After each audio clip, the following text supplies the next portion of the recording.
ये दूसरा और तीसरा सवाल रख रहे हैं। देखिए, क्या यूक्रेन युद्ध की वजह से पहला सवाल था जिस पर 50% लोगों ने कहा इस युद्ध की वजह से पेट्रोल डीजल के जो दाम है वो बढ़ रहे हैं। नहीं कहने वालों की तादाद 25% थी, कह नहीं सकते, ऐसे भी लोगों की तादाद 25% पहले एक घंटे का। ये एग्जैक्ट आंकड़ा हम आपको बता रहे हैं, ये फिगर बदलेगा जैसे जैसे और ज्यादा लोगों से हम संपर्क करेंगे और ज्यादा लोगों से बातचीत होगी।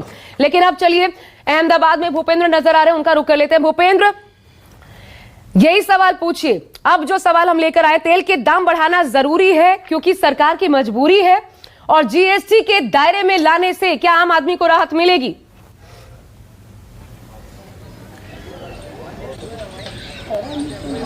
बिल्कुल, मैं इस समय कांकरिया लेक परिसर में मौजूद हूं और यहां पर बहुत सारे लोग हैं जो सुबह सुबह आते हैं और ऐसे ही मुद्दों पर उनकी आपसी चर्चा भी होती है। सीधे चलते हैं उनके पास में जानने के लिए कि आखिरकार उनकी अपनी सोच इस मामले में क्या है।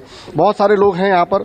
सर, सबसे पहले मैं आपका ही रुख करना चाहूंगा, चूंकि आपने बताया कि आपका ट्रांसपोर्ट का बिजनेस है, और मेरा सवाल ये है कि पेट्रोल और डीजल के दाम जो इस समय बढ़ रहे हैं, क्या वो सरकार की मजबूरी है, जरूरत है, क्या है?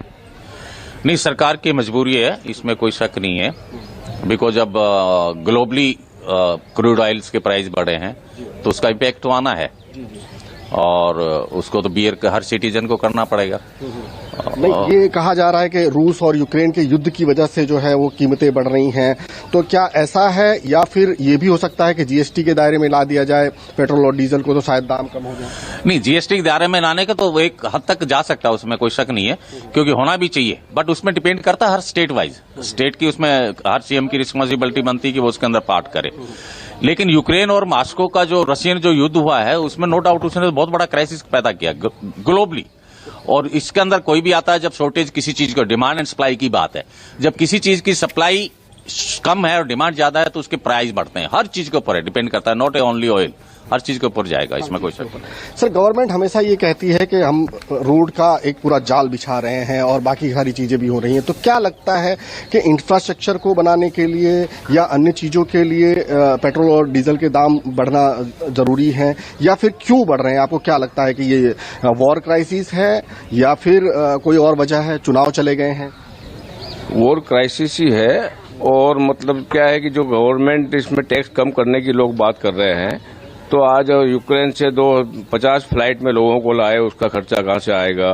जब कोरोना आए तब यहाँ से 200 ट्रेन अपने कानपुर गई है, लखनऊ गई है, बिहार गई है, उसका खर्चा कहाँ से आएगा? तो गवर्नमेंट कितना पैसा भरेगी, कहाँ से भरेगी?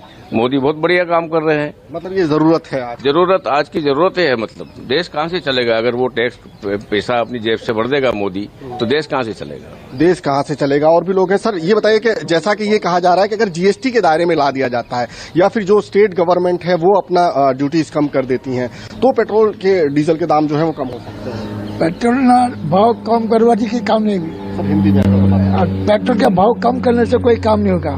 देश को समझना चाहिए कि ये कैसे होता है। कल संसद में भी वो शशिकांत दुबे बोला, वो समझना चाहिए कि आप पिछले लोगों ने क्या किया है ये, और सब सब्सिडी बंद कर देना चाहिए। सब मफत में खाने वाले हैं, मफत खाना बंद करो, सब आप आ जाएगा।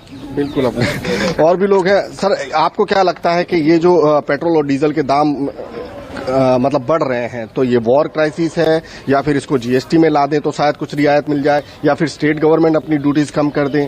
क्या लगता है आपको, क्या होना चाहिए? देखिए सर, अगर जीएसटी के दायरे में इसको ला दिया जाएगा तो सरकार की जो इनकम ऑफ सोर्सेज है वो कम हो जाएंगे, और जितना भी ये जीएसटी की जो आवक होगी वो स्टेट के हिसाब से बढ़ जाएगी, तो केंद्र सरकार का जो होल्ड है वो कम हो जाएगा। और जब वो कम हो जाएगा तो इतनी जो योजनाएं चला रही है मोदी सरकार, हर गरीब को जो अनाज मुफ्त में दिया जा रहा है, सारी व्यवस्थाएं जो की जा रही है, वो गवर्नमेंट कहां से बिहेव करेगी? इसलिए अपने को, आम आदमी को ये समझना पड़ेगा कि गवर्नमेंट का सपोर्ट करे, चाहे डीजल पेट्रोल 150 भी चला जाए, पर मोदी को सपोर्ट करेंगे तो आने वाले टाइम में अपना देश ये विश्व। आपको लगता है वॉर क्राइसिस का कोई असर हो रहा है? वॉर का एक आंशिक असर है, बट उसको अपने को इंडिया की डेमोक्रेसी के अंदर उसको देखना नहीं चाहिए। इंडिया वालों को तो अपना आत्मविश्वास इतना प्रबल रखना चाहिए कि मोदी के ऊपर भरोसा करे, और मोदी रहेगा तो भारत विश्व गुरु बनेगा एक दिन। आपको क्या लगता है कि ये जो पेट्रोल और डीजल के दाम बढ़ रहे हैं, ये कई बार ऐसा होता है कि चुनाव के टाइम पे कम होते हैं या इस तरह की।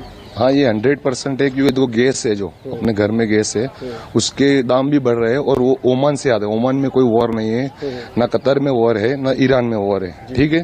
तो ये गवर्नमेंट की पॉलिसी है, ये जीएसटी के टैक्स बढ़ा के पब्लिक का, जनता का खून चूस रही है। अच्छा। और इसमें कोई रीजन नहीं है। आप आस पड़ोसी कंट्रियों में सब सस्ता है। नहीं तो आपको लगता है कि ठीक है, आपके पास आएंगे। देखिए, पहला सवाल एक बार फिर से हम रिपीट कर रहे हैं, जिसका ओपिनियन पोल आ गया है। सवाल यह था कि क्या यूक्रेन युद्ध की वजह से बढ़ रही हैं पेट्रोल, डीजल और गैस की कीमतें? तो हिंदुस्तान की जनता की राय इस रूप में आपके सामने। हाँ, 50% लोग मानते हैं कि युद्ध की वजह से इजाफा हो रहा है। नहीं में है 25% और कह नहीं सकते हैं उसमें है 25%। तो पहले सवाल का जवाब इस रूप में आपकी टीवी स्क्रीन पर। नमस्कार, मैं हूं मानक गुप्ता। अगर आपको हमारा ये वीडियो पसंद आया हो तो इसे लाइक और शेयर जरूर करें, और हां, हमें सब्सक्राइब और फॉलो करना ना भूलें, ताकि आप देश और दुनिया की कोई खबर मिस ना करें। तो जुड़े रहिए हमारे साथ और देखते रहिए न्यूज़ 24।